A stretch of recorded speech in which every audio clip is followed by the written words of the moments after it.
The Fire-Lite BG-10 series is a pretty infamous pull station, and for good reason. Most people consider this pull station to be unreliable, poorly designed, and pretty low quality. These pull stations were also recalled at one point too. In today's video, we'll be taking a closer look at the design flaws of the BG-10. For those of you who don't know, the reason why these pull stations were recalled is because when they were activated, sometimes they would not work because the rubber gasket around the button would deteriorate over the years, get kind of icky and sticky, and then it would hold the button down, and when somebody pulled the alarm, the button would not activate, and thus the alarm would not sound.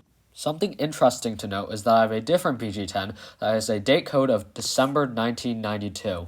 This particular pull station does not have the standard metal switch or gasket, it actually just has a red plastic switch. This switch is actually rather clicky, and I think it's actually a much better switch than the metal ones. I don't think these are affected by the recall because of course there's no way for the button to stick as there is no gasket. Also, just a side thing, I didn't really notice this at first, but apparently both the Fire-Lite and notifier keys will fit in BG-10, so interesting. Anyways, back to the video. Honeywell has recommended that all BG-10 pull stations be replaced with the Fire-Lite BG-12 equivalent. However, for people who don't want to replace the whole pull station, Honeywell does offer a free gasket replacement kit, as seen in this video.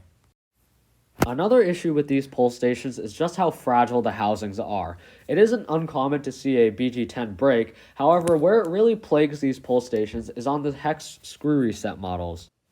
I mean, how many times have you seen a BG-10 with a replacement screw or a pretty large washer on the front? It is one of the most common problems by far with these pull stations, and it even happened on mine, as you can see here. Now, to be fair, there is a warning label inside of the pull station that warns you to not tighten the screw too much. However, as time goes on, plastic does weaken, and inevitably failure will occur with these pull stations. Now, another common failure point for these pull stations is the back switch. This is more of a problem with the conventional pull stations with a terminal block on the back, and what happens is the wires come unsoldered from the switch. Once this happens, the pull station is pretty much useless unless you can find a replacement switch. There's absolutely no way to get the wires to be soldered back onto the switch as there's no actual contacts, so unless you can find a replacement switch, the pull station is pretty much toast. But otherwise, other than that, the only main issue I really see is that they activate really easily. But other than that, even though they have their fair share of problems, I think the BG-10 is still a really nice pull station for collectors. It is one of my favorite pull stations. I just really like the appearance of it. Just the font and the actual front of the pull station, it just screams the 90s. It has a really retro appearance. I like everything about them, aside from the fact that they kind of suck. Just kidding, I would never throw one of these away. I paid for it. Are you kidding me? What do you think I am, an idiot?